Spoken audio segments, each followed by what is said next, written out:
Selamat siang. Terima kasih sudah menonton kami dari podcast hari ini ya. Perkenalkan, nama saya Handoko. Kebetulan hari ini kedatangan tamu ya. Tamu yang tidak asing lagi ya, kebetulan mereka juga sangat baik ya. Kami persilakan ke siapa namanya, Pak? Aku Jerry. Oh, Jerry. Ya. Ini Bapak apa Mas nih? Bapak boleh atau Mas juga boleh. Mas boleh, Bapak boleh ya. Kebetulan dia masih muda ya, insya Allah ya. Baik, kita sebelum membahas ke tema hari ini, perkenalkan dulu ya dengan tamu kita. Kebetulan datang dari jauh-jauh ya, Pak Jerry ini atau Mas Jerry ini. Sebelum nanya, alamat dari mana Pak tinggalnya, Pak? Kalau aku di Tangerang. Oh, Tangerang ya? Iya, masih dekat. Oh, masih dekat ya. Kebetulan kita juga di daerah mana ini? Citra Raya ya. Kemudian pekerjaan selama ini pekerjaan apa ya, Pak? Aku ngurusin akunting dan pajak ya. Oh, bukan Iya. pajak. Wah, kebetulan nih. Pas banget ini. Udah lama ya, Pak ya? Cukup lama sih Pak untuk di perusahaan ini. Oh, udah lama. Iya. Pas banget ya. Kebetulan untuk tema hari ini yaitu berkaitan dengan prinsip peran pemangku kepentingan dan tanggung jawab korporat ya. Baik, kita langsung saja ya bertanya langsung kepada beliau ya. Beliau bekerja di bagian bisnis dan accounting ini ya, dalam keuangan ini ya, pasti ada pengalaman dan keilmuannya pasti tidak diragukan lagi ya. Baik, menurut Bapak nih Pak Jerry, berkaitan dengan pandangan tentang accounting gitu ya. Menurut Bapak bagaimana nih sebagai peran kepentingan dalam tanggung jawab korporat itu?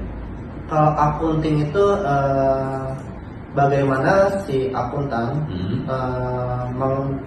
mencatat semua transaksi yang ada untuk menghasilkan produk sejenis laporan keuangan, bisa dari neraca atau laba rugi, dan kiranya nanti hasil dari produk itu akan dipakai untuk si pemangku kepentingan, untuk mereka mengambil keputusan bagaimana nanti kedepannya perusahaan itu akan berjalan seperti apa.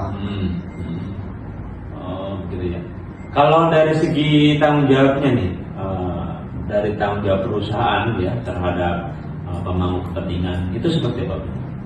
Untuk tanggung jawab perusahaan kepada pemangku kepentingan itu bagaimana si perusahaan itu menghasilkan laporan keuangan yang valid dan bisa dipertanggungjawabkan untuk si pemangku kepentingan, Pak. Misalnya dia menciptakan neraca atau membuat laba rugi.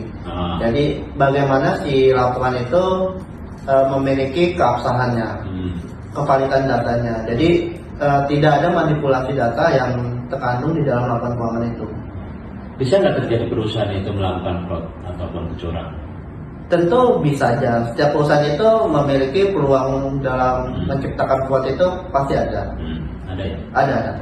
Tapi penanggulangannya sebagai pemangku kepentingan terhadap tanggung jawab korporat ini, kalau ketika perusahaan itu melakukan kecurangan, apa yang dilakukan? Biasanya itu pemangku kepentingan itu untuk menghindari adanya fraud, biasanya mereka menyewa auditor, bisa baik dari audit internal maupun eksternal. Ya, tapi untuk menciptakan kepercayaan yang sangat tinggi untuk investor, biasanya mereka menyewa audit eksternal, karena kan audit eksternal itu tingkat kepercayaannya sangat tinggi dan karena tidak bisa diganggu oleh pihak siapapun gitu. Oh gitu ya, harus ada auditor ya. Auditor. Pertanyaan terakhir nih, apa fungsi dari pemangku kepentingan itu sendiri? Fungsi dari pemangku kepentingan itu setelah mereka mendapatkan laporan keuangan, pastinya nanti mereka akan melihat bagaimana kinerja perusahaan itu dalam satu periode. Lalu nanti tindakan apa yang akan dilakukan si pemangku kepentingan itu.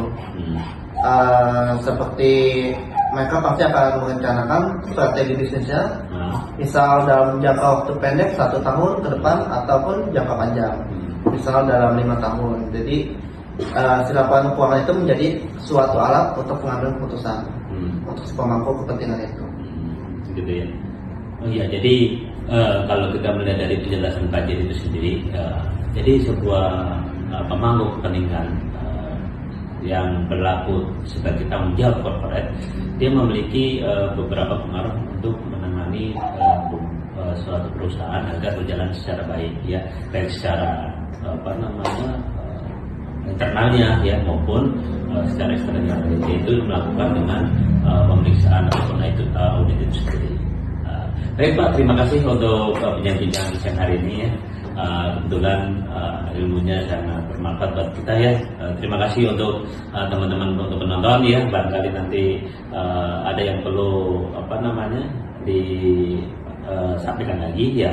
Nah, next time kita bisa berjumpa lagi dalam kegiatan seperti ini, ya. Podcast kembali di lain waktu. Terima kasih dan selamat siang.